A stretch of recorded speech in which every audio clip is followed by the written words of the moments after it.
So let's go to the Lord in prayer first. Okay?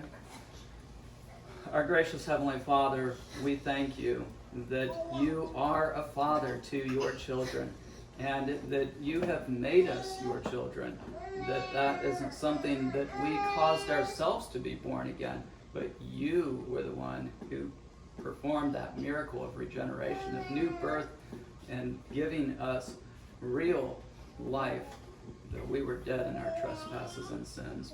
And Lord, we thank you that you are a perfect Father that knows exactly what we need, and that you love and care for us perfectly, and that perfect love for us includes times of suffering and difficulty and trial. And Lord, we know that the only reason why there is pain and suffering in this world is because of sin, and we are sinners. We're deserving of every misery in this life, death itself, and the pains of hell forever. And we thank you, Lord, that your dealings with your children were never subject to feeling the wrath that we deserve for our sins, but that much to the contrary, your dealings with us are as children, and that even when you discipline us in love for our good and for our care. We thank you, Lord, that all of that is to draw us ever closer to yourself. Thank you, Lord, for the Henrys, for the great things that you've done in their lives. And we thank you especially, Lord, that you have caused them to see, to sense your grace in their lives, in the midst of the pain, in the midst of the difficulties, in the midst of the wrongs that they endured at the hands of other people, and yet, Lord, to know that you were causing all of those things to work together for their good. Lord, we pray that you would be glorified, that you would be exalted through our time together this day, that our thinking would be refined according to your word, and that you would be exalted in our hearts. And we pray these things in your precious name. Amen. Amen. I'm going to be the one who needs to follow along with the words. So, Psalm 61a. O God, hear my cry, give heed to my prayer. From earth's farthest end, I call to you there. O God, hear my cry, give heed to my prayer. From earth's farthest end, I call to you there. When my heart grows faint, it is then that I cry. Lead me to the rock that is higher than I. For you've always been a refuge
don't share our testimony that often, in large part because, number one, as you'll see today, there's just so much to tell. There's so many details.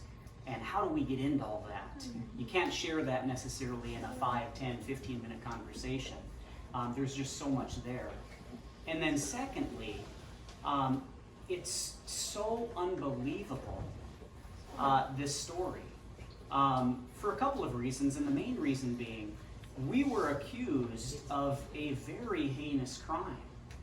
And the natural thought is, and I share this, that if you're accused of a crime, you've got to be guilty of something. I mean, there must be some level of culpability there. Nobody could make that big of a mistake. Now, you may not be guilty of such a heinous crime, but maybe a little lesser of a crime. And so that's the natural kind of inclination. And so I don't often share this story, like not even with my coworkers, and maybe this isn't right or not, but my fear is that they'll think that I'm some, criminal that maybe got out of punishment due to some kind of legal technicality of some sort. And so we don't share this often, and so this is a really nice opportunity, and I appreciate it. I do just want to give a couple of opening thoughts, and we will be a little bit beholden to our notes here. Again, just because there are so many details, so I hope you'll be able to kind of follow along here. But I do want to give a couple of opening thoughts, similar to what Caleb, you were sharing. And the reason being is,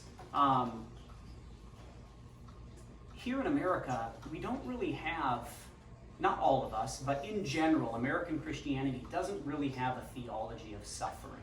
Suffering is something that's very, very just unknown to us. And so, unless we're forced to kind of think through these things, oftentimes we just won't because it's a painful subject. And so, a couple of opening thoughts just to kind of get our minds there. James writes, "Count it all joy when you meet trials of various kinds. For you know that the testing of your faith produces steadfastness." Peter writes, "The testing of your faith is more precious than gold." And we were talking about gold earlier and how valuable it is. The testing of our faith is more valuable than that. And it results in praise and glory and honor at the revelation of Jesus Christ.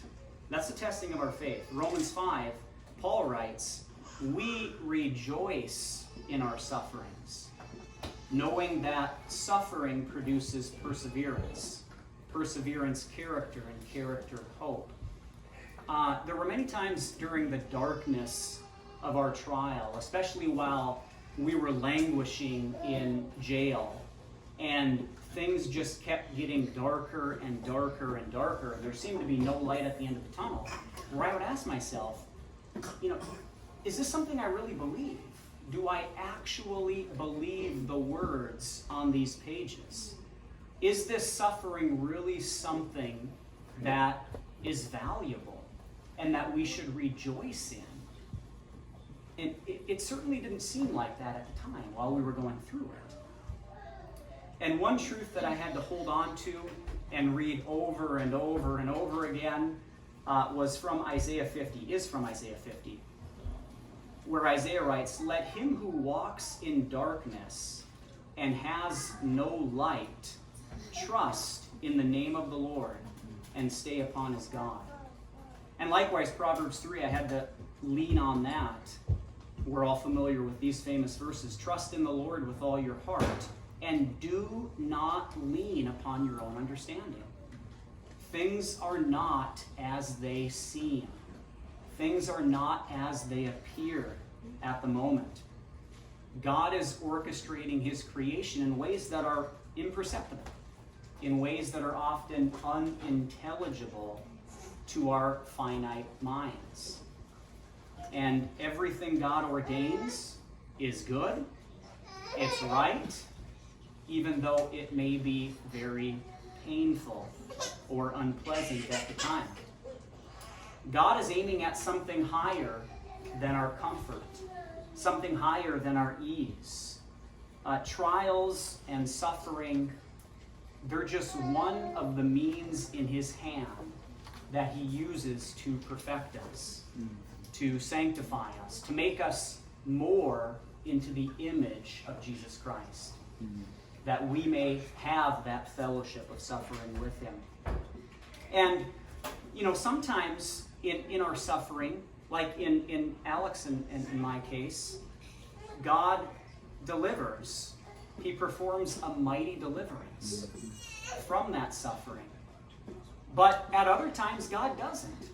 In his incomprehensible sovereignty, he doesn't always deliver from earthly suffering. Think about when King Herod arrested both James and Peter. Do you remember what happened there? God willingly permitted Herod to kill James for no reason at all. For no good earthly reason, it seems anyway. Herod just wanted to please the Jews, and for that reason he killed him. But Peter, God miraculously delivered. And in our case at least, God did miraculously deliver us. But it did not come as soon as we wanted it to. God's timing is not our timing. I was incarcerated for a year. Alex was incarcerated for 7 months. Our kids, we didn't get them back from the state for a full 2.5 years they were taken from us. I spent many lonely days in prison wondering, where is God in all of this? All of these injustices keep getting worse and worse and worse, and God seems to be silent.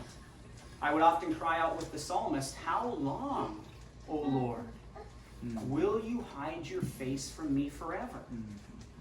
But I was often brought to Lamentations 3, where Jeremiah writes, "The Lord is good to those who wait for him, to the soul that seeks him. It is good that one should wait quietly for the salvation of the Lord." It's in that waiting that God refines our character, that God teaches us patience and perseverance. And so, kind of setting the stage with all of that, I'll be quiet and I'll let Alex give some details in the lead up to our son's death. Our son's name was Israel. So, my husband, he was wanting to be a minister, and he was, at the time, he was preaching messages about suffering and affliction. And that suffering and affliction I didn't understand because I've never faced any suffering or affliction. And he mentioned the verse from Philippians 3:10 that says that I may know him and the power of his resurrection, and may share or fellowship in his sufferings, becoming like him in his death. I truly believe that God was using my husband to prepare us for what was to come. Thinking about suffering, I didn't understand it, and I would pray and tell God, whatever it takes for me to have that fellowship of suffering, that is what I want you to do. And I'm like, I don't know what that looks like. It can look like health issues, it can look like financial issues, it can look like so many things. But if that's what it takes for me to fellowship with you, do it. That was my prayer at the time. And I was probably frightened a little bit to say that, but I knew that God knew what was best, and that comforted me. So we bought our first home in Burlington, North Dakota. We got married and we were excited. We bought our first new home, and so while we were buying our first home, our realtor told us that we were thinking of getting flood insurance. And our realtor told us, "Oh, don't get flood insurance because it hadn't flooded in this area in 100 years, so you What's don't. in the floodplain? Yeah, it wasn't in the floodplain, so you don't need it. And it was funny because 2 months later, about 2 months later, there was, it was winter at the time, and Canada was letting out some of their, I guess, water from their, I can't remember what that's called, reservoir. And so they were letting too much out, and it started. Well, they weren't letting enough out, Oh, and they okay. waited and waited and waited and waited until it was too late, and then they were forced to it, and it just all came gushing down. Yeah, and so there was a river right where we lived, and it overflowed, and a lot of people, the news media was saying, oh, it's not going to be very bad in Burlington. You'll be okay, just put your stuff up and everything will be fine. And we evacuated, and next thing you know, it was like the water was at the top of people's houses, and it was crazy. And so our whole foundation caved in, and the first house we ever bought, 2 months later, it was destroyed. So FEMA came in and they tried to help the situation. There was a lot of people who were displaced, and they made hotels available for anyone who needed a hotel, and they were also getting FEMA trailers prepared for everyone who was displaced. And during that time, I found out we were expecting our second son, and we were excited. We were like, oh, we're having another son. We were excited, and we had, I was having a perfect pregnancy. And so I'm kind of getting mixed up, I'm sorry.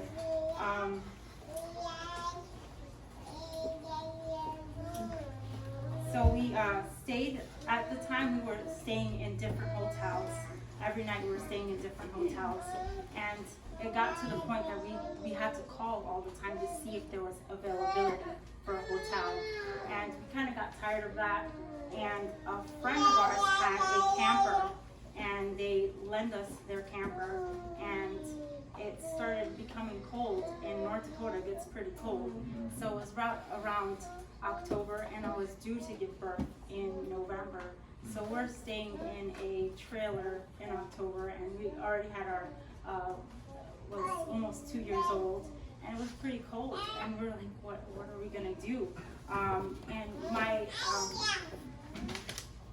my midwife talked to the news, the media, and other people, and so while I was giving birth, they decided to give us a hotel and prepare a FEMA trailer for us, which was a blessing.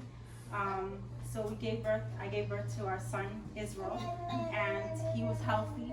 He was 8 pounds, 7 ounces.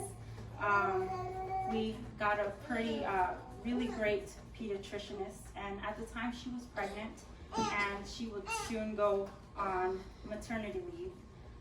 So we were living in a FEMA trailer, and FEMA also gave us money to start our life over wherever we wanted, because our house was destroyed. And so we were thinking about what the future might look like. And so at the time, Derek had a pretty good job. We had pretty good benefits and pretty good medical insurance. And so we were thinking about doing ministry in the inner city. And we really wanted to go to serve somewhere where we would learn how to really trust God.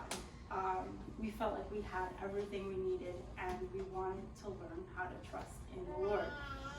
And during that time, our son Israel, he just would start throwing up. He started throwing up often, and we would take him to the hospital, and they would check things to make sure he was okay, and they couldn't find anything.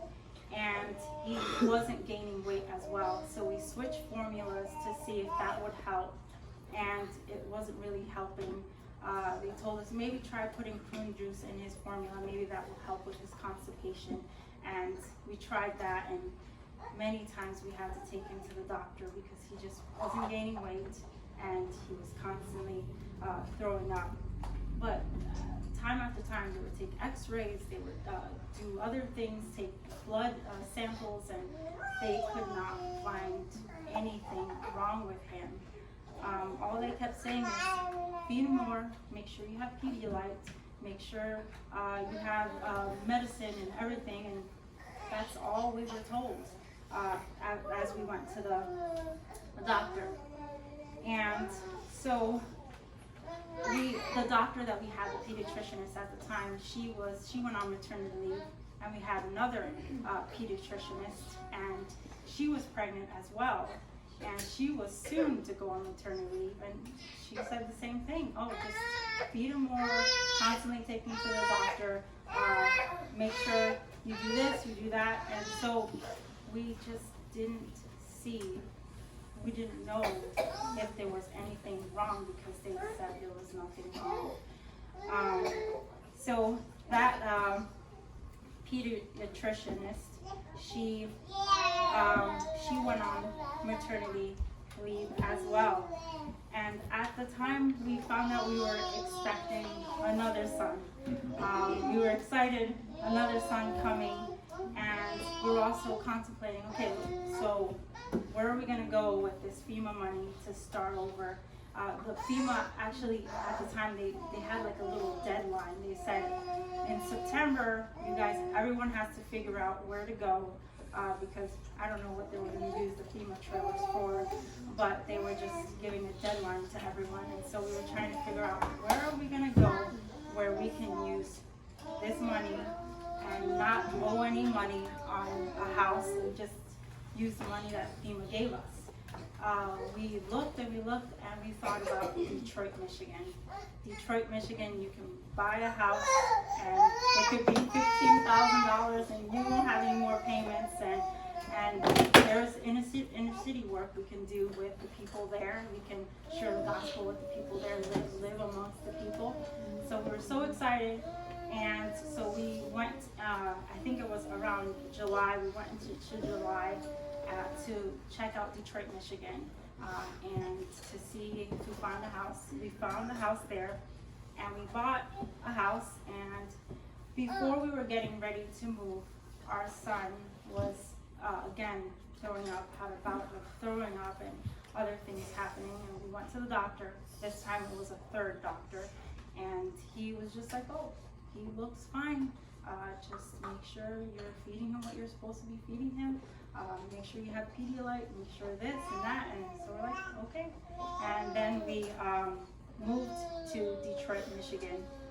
And at the time he wasn't gaining weight, but when we moved, he started gaining weight. I started feeding him solids. I was so excited that I'm like, oh my goodness, like he's gaining weight. He's 17 pounds now. I was so excited. I felt like he was gonna be good. And while we were living there, we found a really good church to go to. And we were going to church often, Wednesday night, Sunday morning. And people were inviting us over their homes, and we were going over, they were going over our house, and we were breaking bread together. And that was a blessing to be with people. And so one night, it was a Wednesday night, I was going to stay home from church, and my husband was going to go to church with our oldest son, that was 2 at the time, I believe.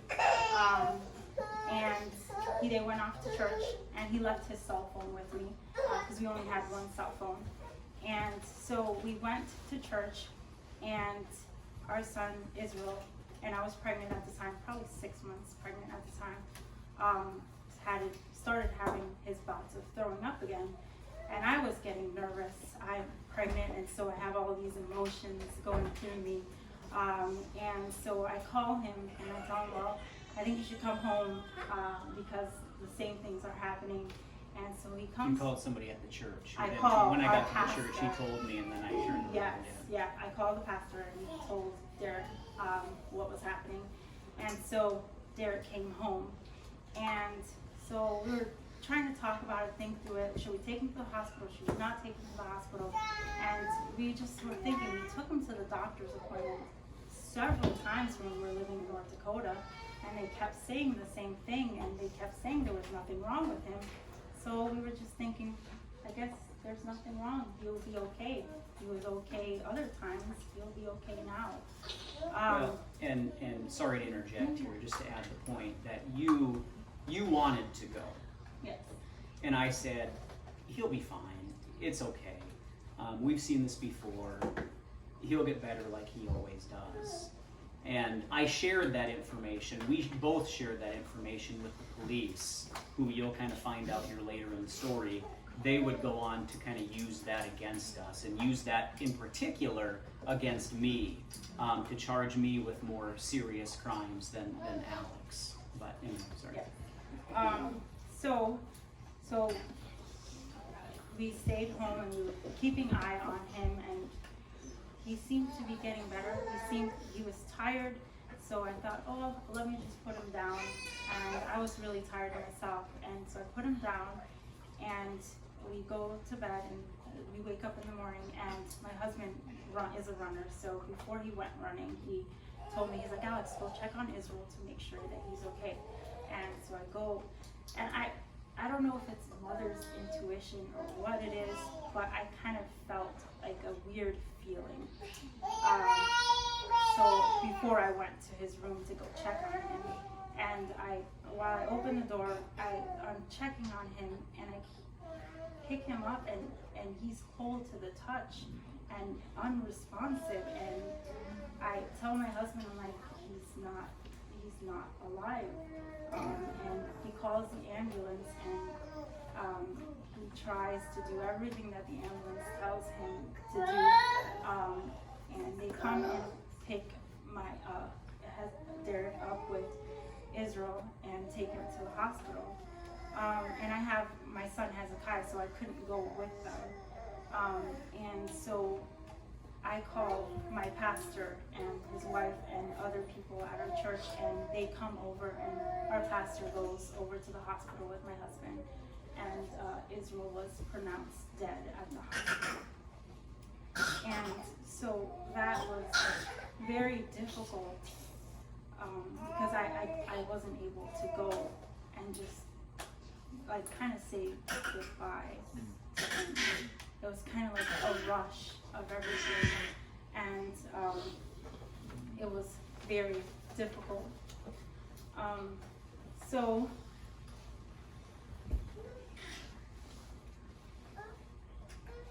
Yeah, and one thing I will add while you're checking your notes there.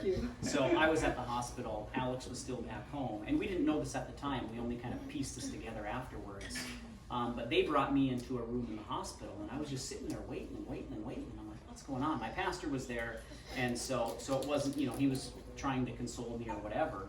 But then I kept having police officers come in and question me, and they were doing the same, of course, back at home. And I think that's fairly standard protocol in the case of a child's death. And so they were questioning me independently of Alex, and which is part of their strategy, and it makes sense. They want to make sure that the two stories line up, and they did. And I don't know if this is where you're going here with this, but they did. And they had no concerns, and they didn't think like we had done anything wrong or whatever else. And eventually the questioning ended or whatever, and I was kind of like free to leave the hospital. I didn't realize that I was being detained, but I think I kind of was being detained there at the hospital. But anyway, I was free to leave, and so I left with the pastor and went back home, and there were still some police officers there at the house just taking pictures, standard protocol stuff. But then they left, and incidentally, and you may be going there, but we didn't hear from them for a number of weeks. Like we didn't hear anything. We didn't know that they were still investigating or that anything was still going on. We thought that their suspicions had been satisfied or whatever. But anyway. Yeah. So we didn't think anything of it, and God provided through family and friends to help with the funeral. We didn't really do anything. All the family and friends really helped out, paid for everything, and God was providing through a hard time for us. And at the time, we're like, okay, well, this is in October that he passed away, and November was coming, and we went to he went to Baltimore, Maryland to visit his brother for Thanksgiving. And we came back home, and the day after we came back home, my husband was at work, and I heard a knock or a doorbell at the doorbell ring. And This was about 6 weeks after Israel died. yeah, this is about 6 weeks. It was like 41 days. That's what I 41, remember. okay, yeah. Yeah, whatever that equates to. Yeah. I heard a knock at the door, and it was the detective and the DHS worker. And they were like, oh, we just want to come in and go upstairs and take some pictures. And also, I should have been looking at my notes because I skipped this. So I guess I have to fast forward now because I skipped this. I think a week prior to our son's death, we had a spanking stick, and that's what we used to correct our son. It was actually, and it was, the police used this against us too, and I'm sorry to keep cutting you off here, you're doing fantastic. But somebody in our church made this for us, kind of as like a gag gift. And so it was this big wooden stick, and he was an elderly gentleman, and he liked working with wood. He drilled holes in it, and like wrote some kind of, Bible verses, like, spare the rod, spoil the child or something, just as kind of a gag gift. But we had this, and we would, use it on Hezekiah on occasion, but not, not to like beat him with it or anything, just to give him a swat on the behind if he wasn't listening. But anyway, providentially, about a week before Israel died, Hezekiah took that, he got a hold of it somehow, and when Israel was in his little playpen or crib or whatever, bassinet I guess it was, Hezekiah bopped him on the head with it. And so, nothing major, but he did have a little bit of a black and blue mark right between his eyes, like right here. And so that was one of the main points of questions that we kept getting from the police. Is how did Israel get this black and blue mark on his face? And, we both told them the exact same story when they were investigating this independently. And so that seemed to satisfy them up to that point. But I guess, I don't know, maybe later on they continued to think about that and became more and more suspicious. I'm not sure. But yeah, just providentially, those couple of details really played a part on the investigation. That we had this spanking stick that, by all accounts, was repulsive to the world. That they would see this and just be appalled that anybody could even own this. They wouldn't think that that was funny even in the slightest. And so later on, we actually find out that at our trial, during the police confiscated this and took it with them. And during the trial, that was admitted into evidence. And as the jury was deliberating in the room, the chief juror, the head juror, whatever his name is, we found out later that that's what he would use to like call the group into order. Like he would bang the table with it to call them into order or whatever. I think more of just kind of as a joke. But, again, people see something like that and expect the worst. And I don't necessarily blame them. You look at it as this huge wooden paddle with holes drilled in it, and some Bible verse that they find very offensive written on it. And so anyway, that providentially played a large role in the investigation and in their suspicion of us. So your perception of their perception of things is that you would have something like this and spank your children was of greater concern than the child having a black and blue marker from his sibling. Yes. That they have a spanking instrument, and they're those kinds of parents. That's something to be of great concern. Absolutely. And Go on. So I was also going to just interject here as well with a bit of a question, that as you're kind of relaying this testimony to us, I get the perception, just from the way that you covered your babies your child's death, which we just went through and have experienced the pain of that loss, as great as that was, you kind of moved on to like this is even bigger. Like it seems like that in the grand scheme of things, this was a much greater, much more difficult, much more painful trial that almost left the loss of your own child as a small, Yeah. comparatively speaking. Absolutely. And The death of our child, to piggyback on what you're saying, the death of our child was inexplicably painful. No way to even describe that pain. But it was even, for us anyway, it was even worse when they came, and she's about to get into this, when they came and took Hezekiah away from us. And then once Hoshea was born, they took Hoshea from us at the hospital. And that pain was even more intense. That pain was also mixed with a lot of anger as well. Sure. Because there's no way to describe the anger of somebody coming in and taking your own children away under the power of the state. It was so angering. Like something within me just like, where are my guns? You know, I need to take action here. These guys aren't going to get away with this. And so there was just this burning anger within me at the injustice of it all. Yeah. But anyway, yeah. Yeah, I was just trying to kind of have some perspective, because we have, you know, God has given us a bit of a sense of the magnitude of that loss that you already experienced, but that it was dwarfed, it seems, by, you know, what unfolded after that. Mm-hmm.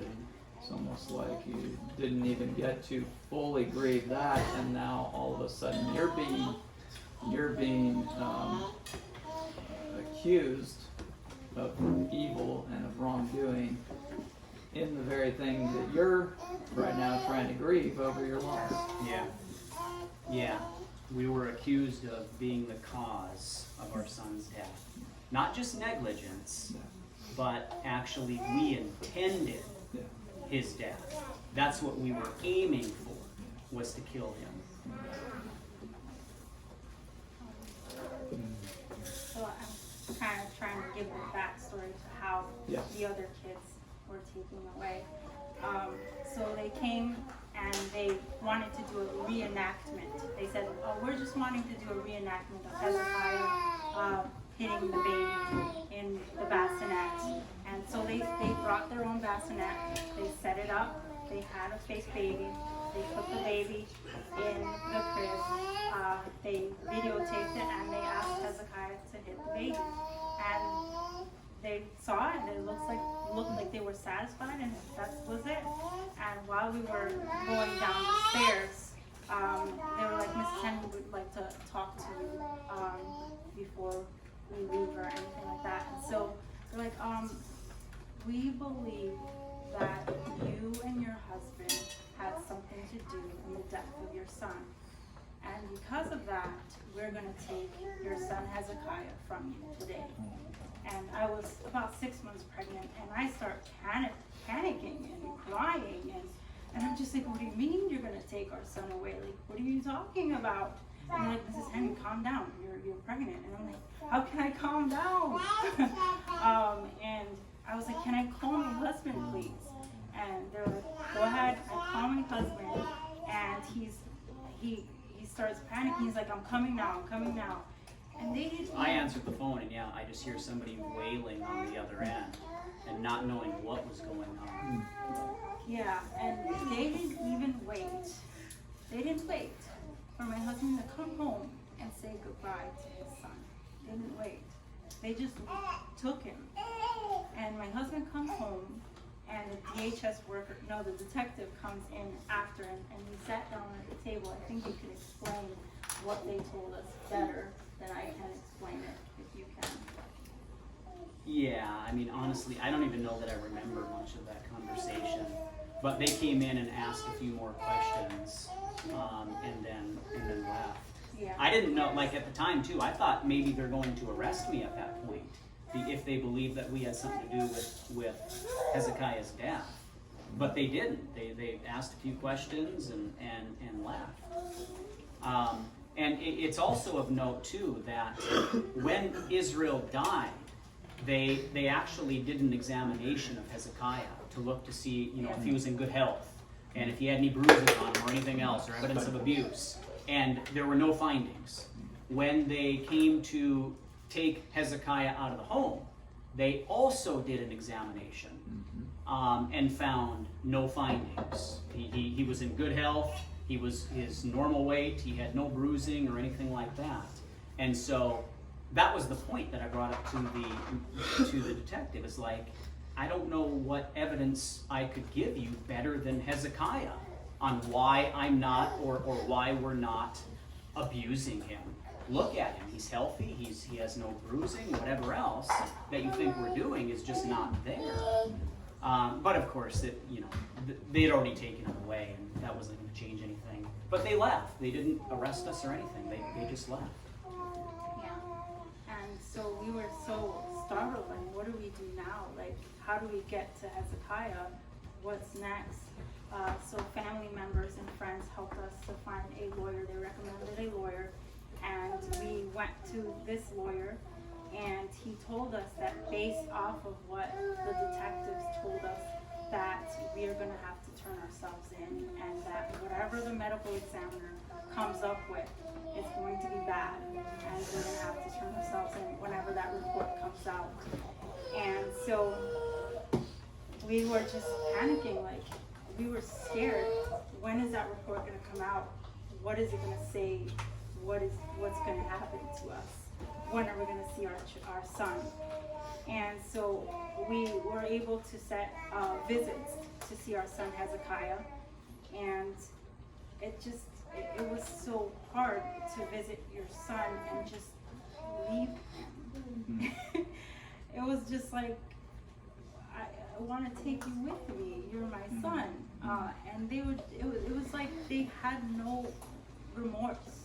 They didn't care, no compassion that this was happening. And we had a meeting, I think, afterwards, and I asked them, I said, I'm expecting soon, I'm going to give birth soon. Are you going to take him away too?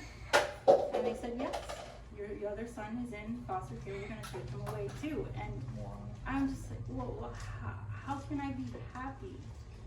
How can I be happy that I'm pregnant? How can I be happy that I'm going to give birth? I can't. From then on, it's almost like I separated myself from him because I knew he wasn't going to be mine. It was hard for me to feel emotion towards him. And it was very, very difficult. So at the time as well, we were wondering, are they going to place our children together? That's what we were worried about. Are they going to place them together? And our pastor really wanted to try to help us out to find a foster family that they can both go and be together. And so they found a family, and we were so excited because they were Christians. We thought, they're Christians. They're going to be great. They're going to be helpful. Everything's going to go well. And so it comes time that I am to give birth to our son, Hoshea. And I had a really hard time. I'm very much natural-minded. I don't like any medicine. Sorry, this is probably not a good time, but I was just wondering if you could point out which ones are which, just for everybody to get in their head. Hezekiah is the first one. He's the oldest, and Hoshea was the one that was going to give birth to. He's right here. Yeah, and so I wasn't there emotionally. I wasn't ready to give birth to him, and it was just off. And so going to the hospital, the nurses and the doctors knew that as soon as I would give birth to him, that they were going to take them. How are they going to treat someone when they know that they're going to take their child away. They treated us like cattle, like dogs. They were so just impersonal with us. Yeah, that was a painful It experience. was very hard because when you're going to give birth, you need to have a peaceful, a stress-free environment. And I was stressed. I was so stressed. And I'm getting to the time to push, and I couldn't stop pushing, and he couldn't come out. 2 hours, he couldn't come out. And I told my husband, I've given birth to all of our children, to Hezekiah naturally and to Israel naturally. But I looked at my husband and I said, I can't do this. I cannot do this. They're going to have to open me up and take him out because I can't do this. And so I had a C-section, and they said that we can stay with Hoshea for about 2 hours before they would take him. How can I be happy? How can I even hold him and be happy? It was very difficult to just watch them roll him away. And one instance, while that was all happening, they came to take him away. It was super hard, but my husband was going to the restroom, and on his way coming back, there was a door to a room open, and there was the foster family holding our son with other people there, like a party. And I was like, how can they be happy that they have our son? How can they rejoice that they're taking someone else's son? And so on the drive home, I was just like, I can't breastfeed, I can't do this, I can't do that. And it was very difficult for us. And I'm not sure when it happened, but the medical examiner's report came out soon thereafter, right after I gave birth. And so the medical examiner came back with the report, and it said failure to thrive, neglect, homicide. And The manner of death was homicide. the manner of death was homicide. And I was confused because I've watched police shows and things like that before, but I was just so confused. I'm like, this says homicide. Am I reading that correctly? It says homicide. And I asked my husband, what does this mean?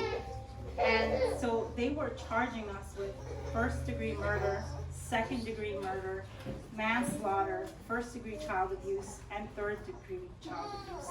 5 charges, just one of them might stick, was their theory.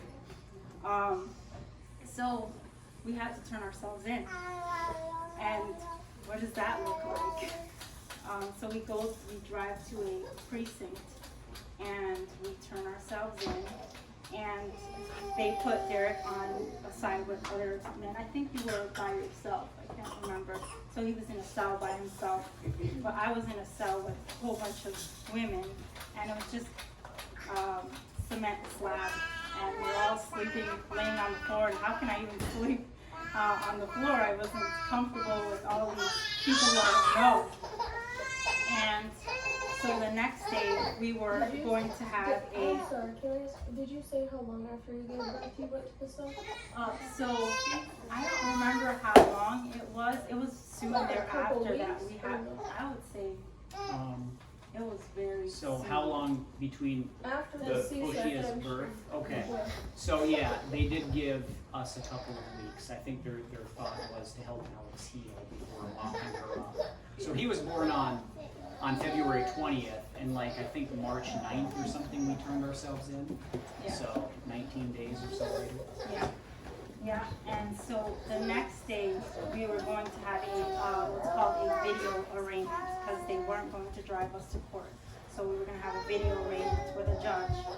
And the judge was just like, well, I don't see any evidence that what they're saying that you guys murdered your son. I don't see any evidence of that, so I'm going to give you a personal bond, and court date was set for I don't remember. It was a week after our court date was set for like March 12th, was it? Yeah, something like that. So a week after our court date was set. And so we were excited because we're like, oh, she said she didn't see anything that was wrong. So we were. Well, she said that she wasn't going to set a bond because she didn't believe we were a threat to the community or a threat to anybody else. And so she let us just walk. And we, in our naivete, just were like, wow, this is fantastic. I mean, we get to try to fight this trial on the outside. We didn't realize, however, that at our next court date, the prosecution could ask the judge to basically overturn that decision and set a bond, which he did, and he set it at like $500,000 for each of us, which of course we were never going to be able to pay.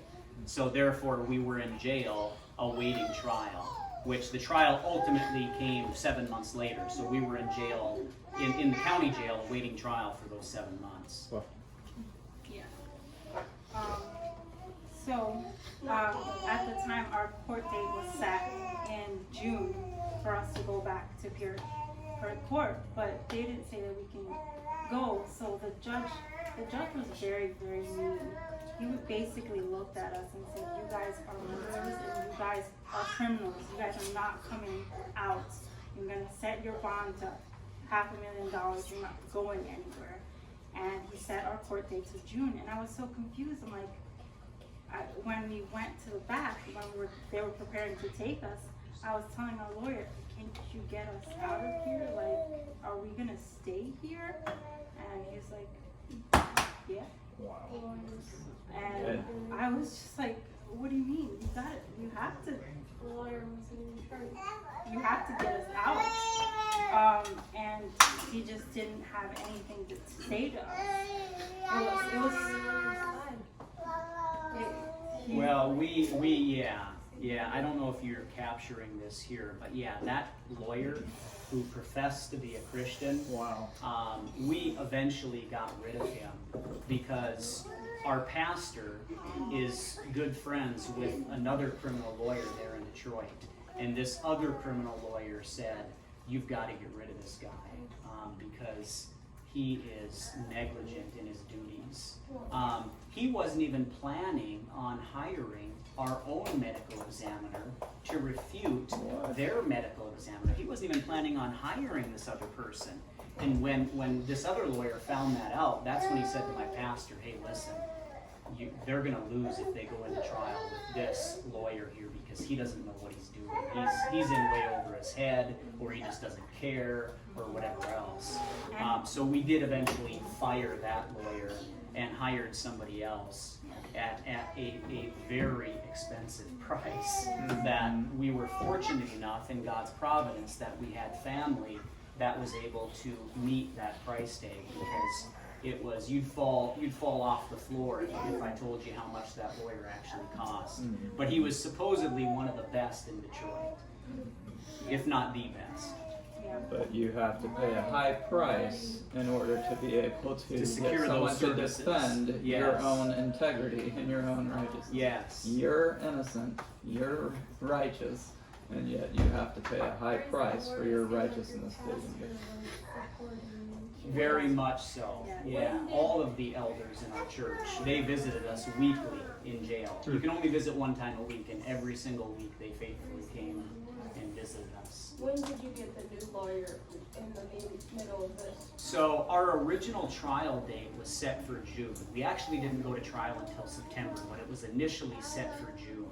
And shortly before that, I mean, maybe like early June is when we found out that, hey, this lawyer is preparing to go to trial here in like a week or two, and he hasn't even hired a medical examiner. So it was at that time that we fired him. The other And lawyer had the other lawyer. And so, yeah, that's actually why the trial was pushed back to September, because we got a new lawyer, and our lawyer, of course, requested more time to prepare. Yeah. And at the time, when there's two people being tried, they have to have separate lawyers. You don't have to, but you can. You're allowed to have, each defendant is allowed to have their own attorney, which is smart, which is a good thing. You can have, two attorneys rather than one. two people looking at the evidence and refuting the prosecution's theory rather than one. And so we did that. But Alex's lawyer was just a court-appointed lawyer. And providentially, we were appointed, or Alex was appointed, a good lawyer. Her name was Susan Reed, and she was diligent, and she was good, and she was experienced. And she was willing to put in the work to defend Alex. She wasn't your typical, court-appointed lawyer that's just going to show up and, hope for a plea agreement from the prosecution. She went in, she understood, hey, there's no evidence here, and we're going to fight this. And so, again, God provided that for us, a good court-appointed lawyer. So I kind of want to talk a little bit about our jail experience, just how it was initially. My husband's from North Dakota. I'm from New York City, so I know I've been around rough people, but my husband was from North Dakota, and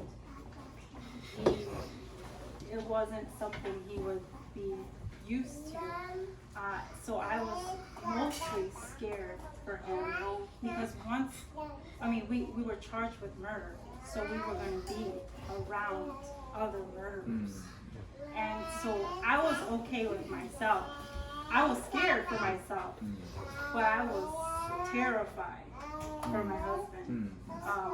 And I remember when they were patting us down and taking belts and whatever, that my husband was crying. Who wouldn't cry? It's a scary, scary event. And I looked at him and I said, honey, don't cry, because when you cry, other inmates will see you.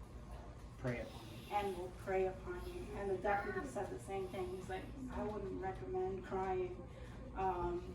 And so it was very scary to be around. It was a lot of profanity, a lot of sodomy, a lot of bullying, a lot of stuff that we weren't around. Something we weren't used to being around. And so there's just so many things. So my first initial feeling was like, God, where are you? How can I understand what's happening? And I kept thinking to myself, like the scripture says in Psalm 139, whither can I go from your spirit? Where can I flee from your presence? If I ascend into hell, you're there. If I make my bed here or there, you're there. There will your hand guide me. There you will be. And so I was thinking to myself, I can't run away from you, but I can run to you. And so that I really believe that began our quest in really knowing God. We knew about God in our minds, but we began to know who God is at the time. And for me, emotionally, I just couldn't eat. I was afraid. I was trying to trust God, but how can I trust God? And I had so many emotions, and I couldn't eat, and I couldn't think straight. I couldn't comprehend everything that was going on. And I would just tell God, I said, well, God, I want to seek you. And there's other women around me. If you want me, or if you want my husband to be a light in this darkness, then you're going to have to make it happen, because I'm not going to willingly talk to anybody. I'm not going to willingly talk to anybody about the scripture, because I don't know. I just don't know, and I don't understand all of this. And God was faithfully working in and through us, through His Word, through reading of His Word. We had nothing else to do but pray and read the scriptures. They didn't have, in jail, they didn't have any time. You didn't know what time it was. All you knew is that the deputies made a round every hour. That's all you knew. That the hour was coming when the deputy would come and make a round. And so at the time as well, we found each other's inmate numbers, and we were able to write each other. So that's one thing that was very encouraging to us, to write each other every single day and encourage each other through scripture. And one thing that we did do, because we knew that the deputies would make a round, and we knew that the cells would open or close at a certain time, and we kind of made a schedule. So in the morning, when the cells would open, before the cells would open, we would pray. After dinner, we would pray together at the same time. And then when the cells would close at night, we would pray. So it almost felt like I was with him. Like we were with each other. We were praying with each other. And God, there was no Christianity there. People were doing a lot of ungodly things. And so it was hard for us to find any fellowship. And God was truly working in and through our lives to bring that fellowship, to bring that light to those ladies. So constantly, I would have Bible studies. My husband would have Bible studies with other men. We would pray with other women. I would pray with other women. He would pray with other men. I had church services on Sundays, and I would write up bulletins and hand out girls bulletins. And it was just, God was doing the work in my heart and in his heart. And at the time, friends sent us a book that was named Trusting God Even When Life's Hurt. Life Hurts. Jerry Bridges. By Jerry Bridges. And we never heard anything about, we knew that God was sovereign, but we never really heard that God was sovereign over everything, over election, over everything. And reading this book, we started to realize that if God is in control, and if we know that all things work together for good to those who love God, then that could give us peace. And that we can trust God because his word is truth. And we can just be at ease. So I was going to let Derek to just take all the court information, everything that happened in court, because I'm not really good at saying all the information. Yeah, and so I'll speed it up here just for sake of time. So I will say that before we went to trial, our kids, both Hezekiah and Hoshea, were with this family. And we wanted them to be with our own family. We had actually my stepsister and her husband and their family they still do, live up in northern Michigan. And in Michigan, if you have family that lives in the state, you can petition for those children to go with family rather than being with the foster family. And so we did that, and our lawyer filed that petition, and the judge agreed. So Hezekiah and Hoshea were going to go up to Michigan, up to Cadillac, Michigan, and live with my family. Well, after that took place, we went back to court a week or so later thinking that, okay, this transition is going to take place. They're going to move in with my family. And that's when we found out that the foster parents had actually concocted these lies, that Hezekiah was suddenly now having all of these nightmares, all of these recollections, where he's now claiming that, Dad threw me up against the wall, and Mom grabbed me by the neck, or whatever else. All these just crazy stories. And mind you, Hezekiah was only 2 years old at the time when he was taken. And so at trial, this was all coming out against us, to be used against us. And so we actually had to hire our own child psychologist who got on the stand and said, these supposed memories are ridiculous. The science does not support the memory of a 2-year-old. Now this is already, almost a year and a half had passed. A pre-2-year-old memories a year and a half later, especially when language hasn't even formed, to the full extent. So if a child is not speaking, then their memory likewise hasn't developed, is essentially what our psychologist said. But anyway, the foster parents came out and said this because they wanted us to lose the trial. They wanted to keep our children. And we found this out in no uncertain terms because they actually posted a blog. The mother had a blog about this and was blogging about how, our children came home and we got our new son, our Hoshea, back home from the hospital today and whatever else, all these blog posts of how she was, fully intending to keep these children. And so that was just another blow in this whole story. Like, God, where are you? How can these injustices keep piling on? And, when are you going to drop the hammer, so to speak? But anyway, so that all happened before our trial. We go to trial. We hired our own medical examiner, who disagreed, of course, with their medical examiner and said their medical examiner botched it.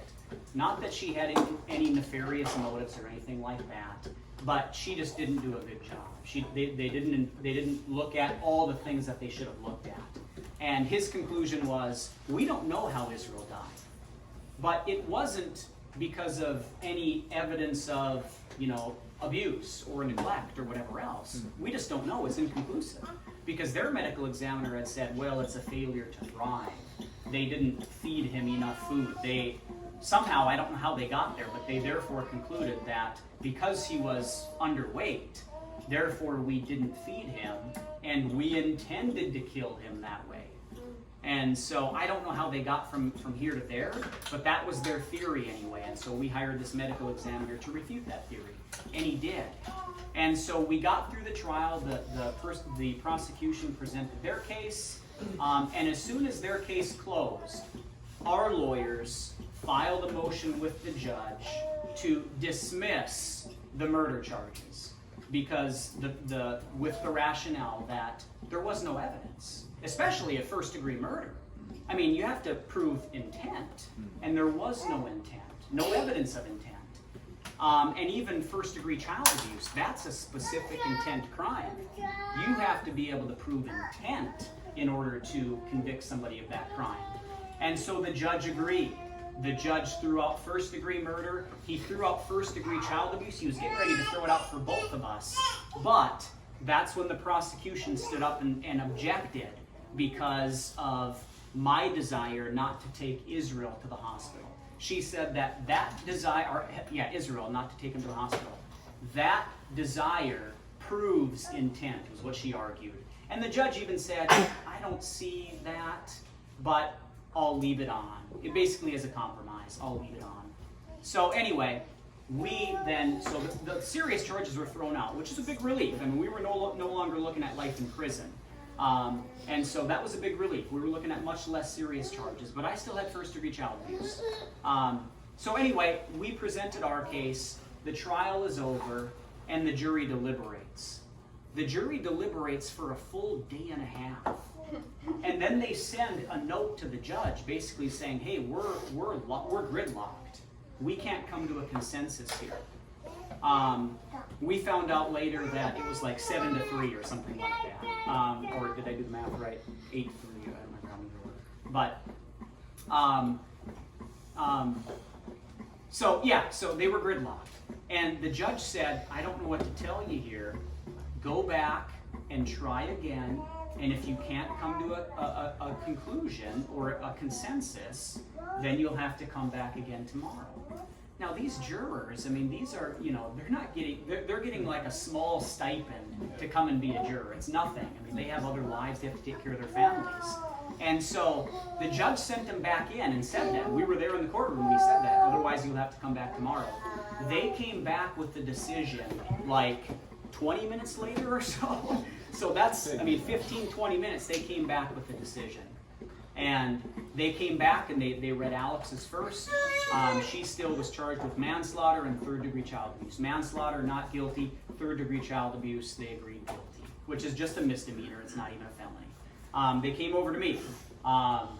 Manslaughter, not guilty. Third-degree child abuse, not guilty. First-degree child abuse, guilty.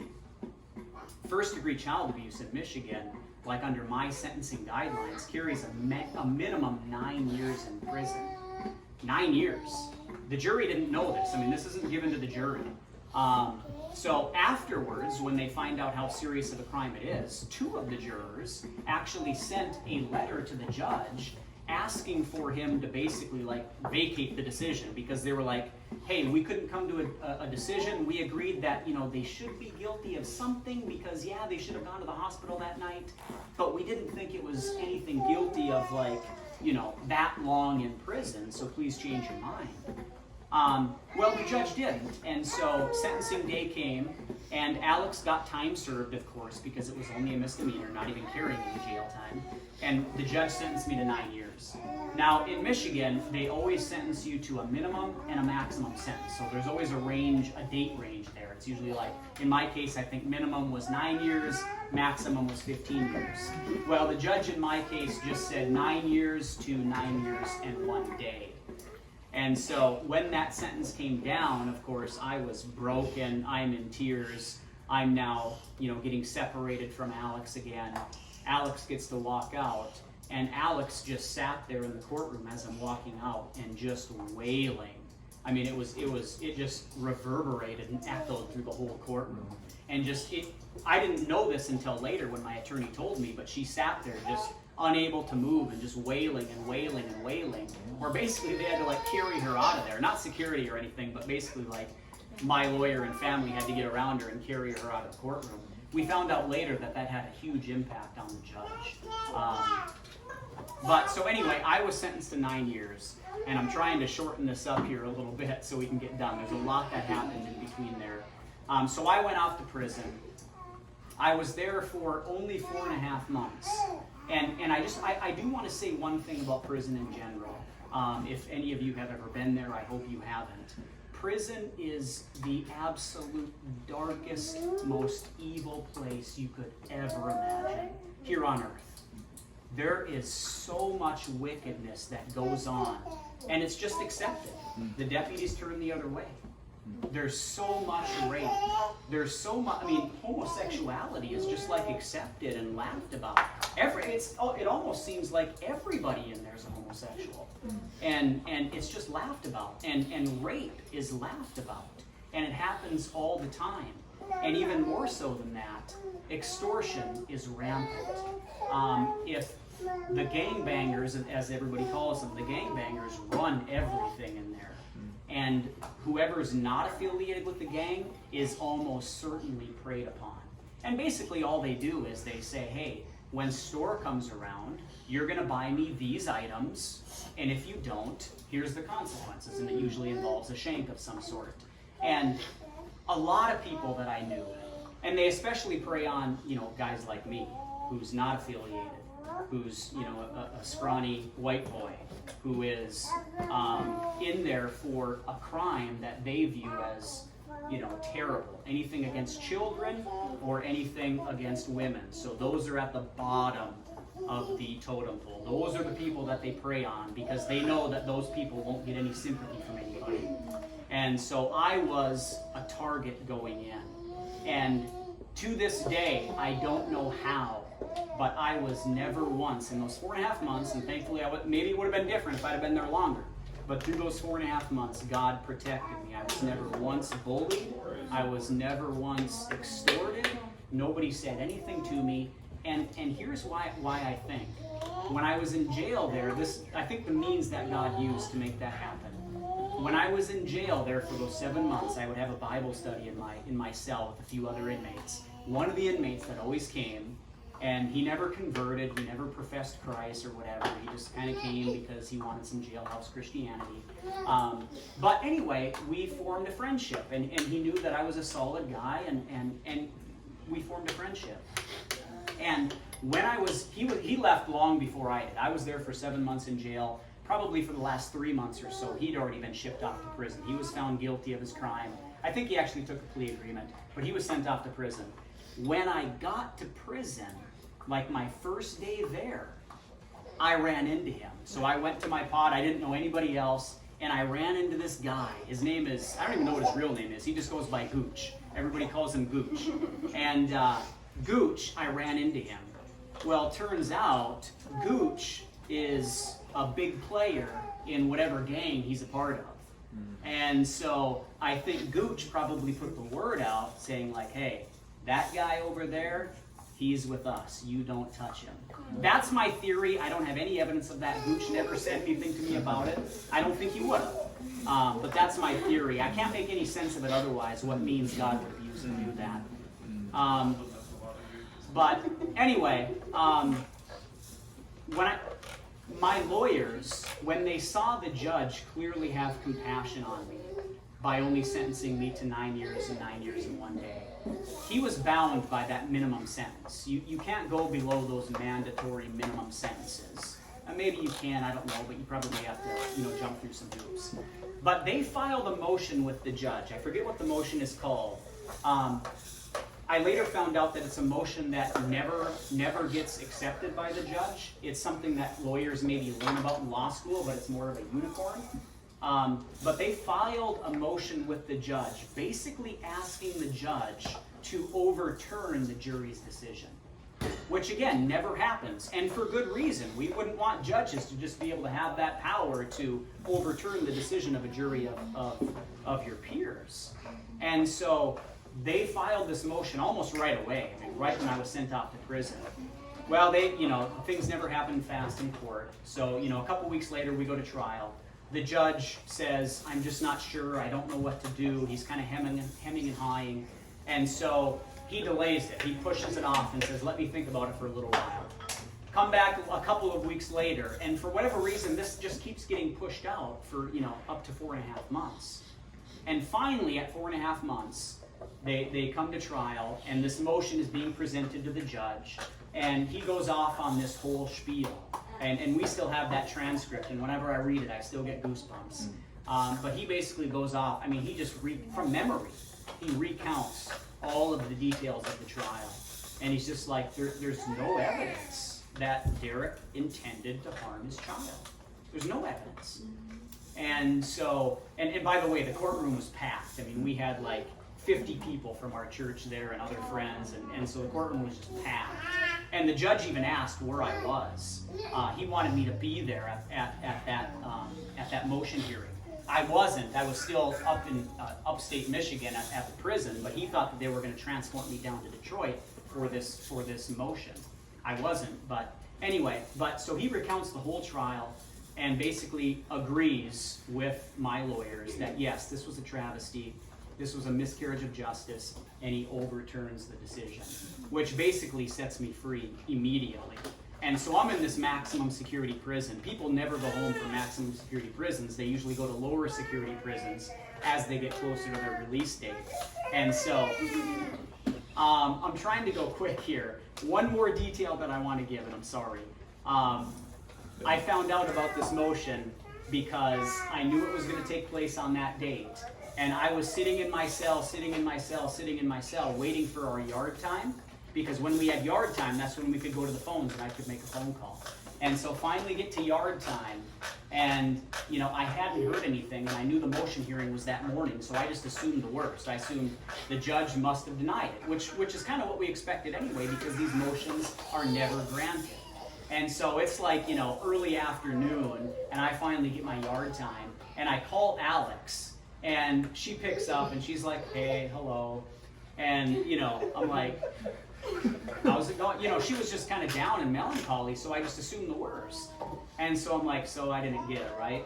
And I don't know why to this date, and she doesn't either, why she phrased it like this. But she said... Give some suspense. Yeah. Well, yeah, she kept me in suspense, but then she was like, she said my full name. She's like, Derek Adam Henry has been cleared of all charges. And I have goosebumps right now. Did you know that guy? Yeah, she treated me like I was some stranger. But anyway, so she says, yeah, Derek Adam Henry has been cleared of all charges. And the joy that I felt at that moment is indescribable. I honestly... He hung up on you. Well, because they were getting ready to go to yard. Because you weren't excited enough. Sorry. They were getting ready to close the door, and I wanted to tell my bunkman. Because he already went out to yard, and they were getting ready to close the door if you don't go out there. And so they were getting ready to close the door, and I'm like, you know, I'm about fainting, passing out. And I'm like, hey, I gotta go, I'll call you back. And so I hung up, and I didn't wait for a goodbye, and I ran and told my bunkie, of course, because he knew all of this was going on. And he, of course, was thrilled. He did tell me, though, don't show any enthusiasm around the other prisoners, because that could make you a target. They don't want to see you getting out and being excited about it. That'll upset somebody. So I kept my enthusiasm to myself, and then I went back after yard was done. I went back to my cell, and the deputy who let, or the deputy or whatever, the CO, correctional officer, the CO who let me into my cell, I said, hey, I'm getting out today. And he's like, yeah, okay. And he put me in there and shut the door. And sure enough, about an hour later or so, he came and got me. And and I had a piece of paper, like a note or whatever, basically to walk across the whole prison facility to the entrance gates or whatever to eventually get out. And I passed a couple of COs on the way, and they're like, what are you doing out here? You know, giving me that kind of thing. Yeah.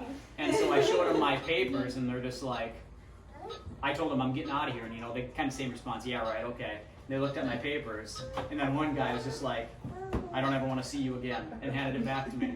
And so sure enough, I went, and I got out, and again, the joy is just inexplicable.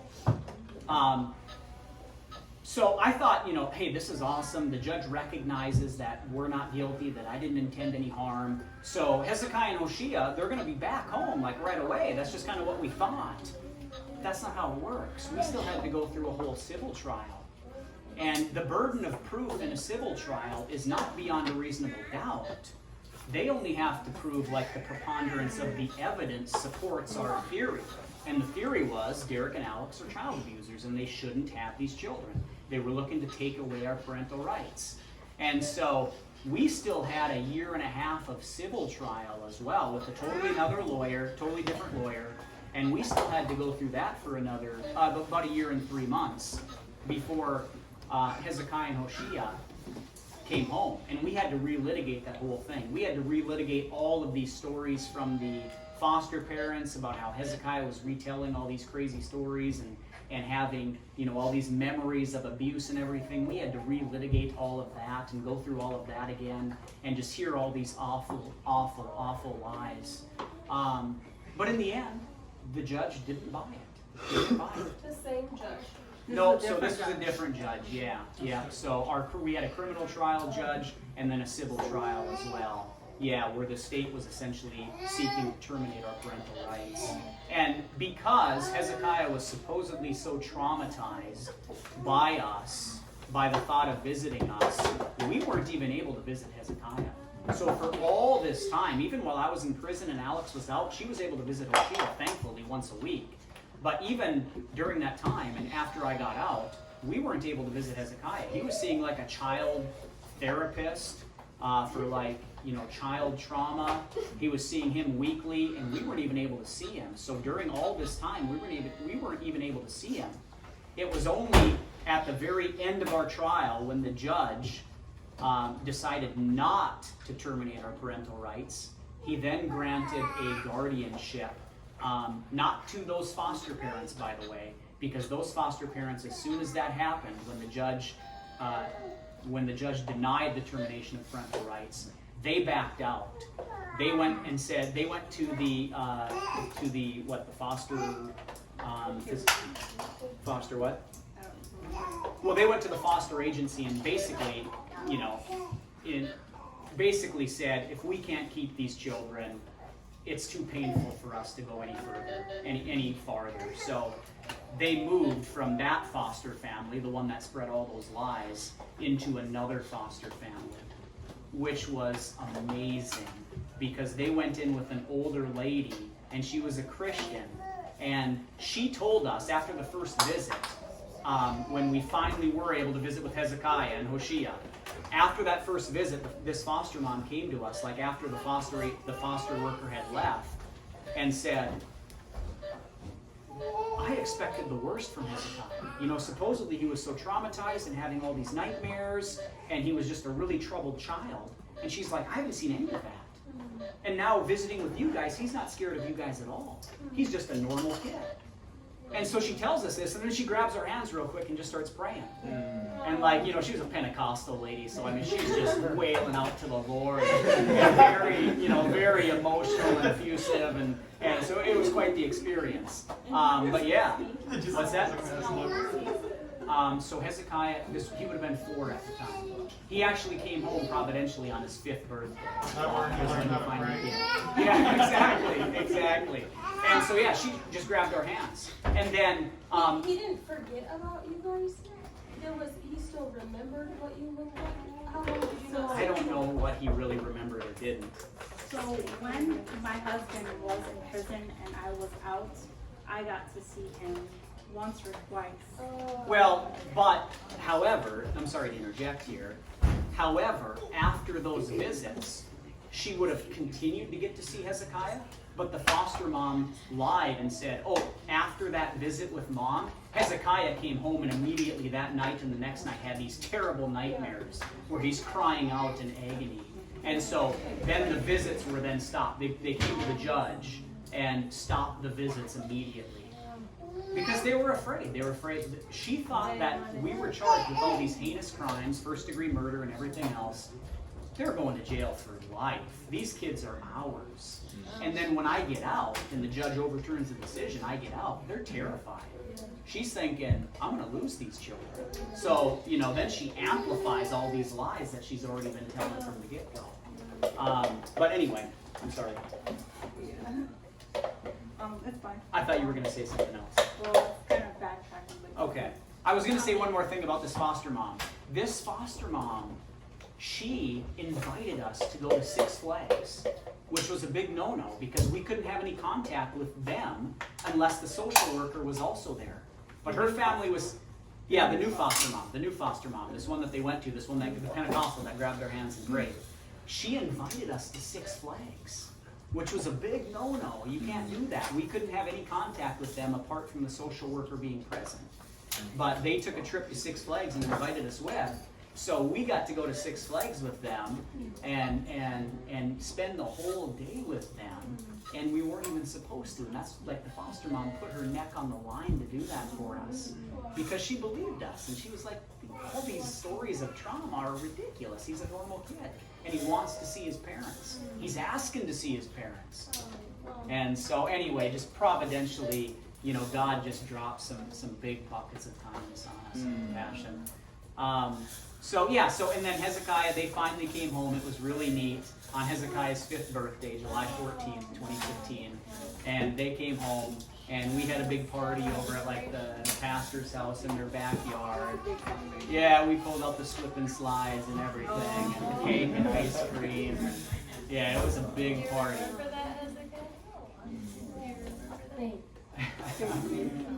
Yeah, the one thing I will say about our church family is we would not have been, I don't know where we would have been or how we would have gotten through it without them. Even when I went to prison, they were still coming, you know, I was upstate, they were still coming and visiting me and like taking an entire day out of their lives to come visit me every week while I was up in prison, and just the support they provided. I actually texted a few of them early this morning. And saying that, hey, I'm sharing the trial testimony, and I'm just reminded about how you sacrificed for us and loved us, and just so thankful for you. And Jason actually did respond. Jason didn't respond for a while, and I told Alex, man, I want to take that text back. He's not even responded to that nice text I sent, but he did actually respond. So anyway, yeah, it was, I don't know what we would have done without them. And just the love that God showed us through our church family was immeasurable, was such a blessing. But I think that's it. And I'm sorry I went really quickly there at the end, just for sake of time. One of the reasons why I was thinking of this psalm, just the first part here, thinking about the persecution that was faced. Some are, you know, the evil, the trials often have different facets, different aspects. It's, you know, there's the loss of the home that you shared. There's and being displaced and all of that. There's the loss of the health of your child. That already is a big challenge. Then the loss of the life of your child. And then on top of that, then the opposition, the persecution of wicked people. And so at the beginning, this would have been 56A. We're going to sing 56B. But be merciful to me, O God, for man has hounded me. He fights against me all day long. To crush me utterly, my foes pursue me all day long. In pride wage war on me. That's A. But then we're gonna sing B. And one of the things that I like in B is verse 8 is the way that this portion starts. And in verse 8, God uses this tender language. And maybe one day, this is worthy of a whole sermon, maybe on one of our family dinner nights. We'll spend some time meditating on this. But you have recorded all my ways, all my pathways that I took. Within your bottle placed my tears. Are they not in your book? When I cry out, then my foes flee. I know God is for me. How intimate, how precious to know that God has a bottle with your tears. All of your tears are counted by God. All of your tears were ordained by God. But they're precious to Him. They're never going to exceed. There's a limit to them. You know, your tears may be an overflow. You're overwhelmed. The flood is overwhelming you, and the tears are the expression of that flood overwhelming you. But they're not overwhelming God. They're not too much for God. And as you pour forth those tears are precious to God. And there's not going to be one too many of those tears. God has them all counted. He knows why each one is there. He's ordained every one of them. And they're there for your good. So to know that these tears are not meaningless, they're not purposeless, they're precious in God's eyes.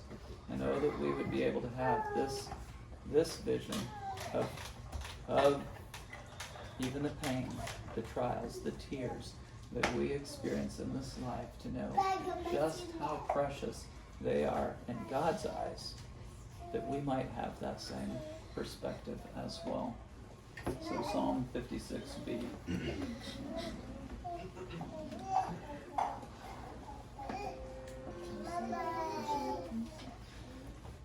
You have recorded all my ways, all pathways that I took. Within your bottle place my tears. Are they not in your book? When I cry out and my foes flee, I know God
wonderful truths that he's penned for ministering to our souls. And what a beautiful picture of how God counts precious the tears of his saints. Thank you so much. Yeah, thank you. With us.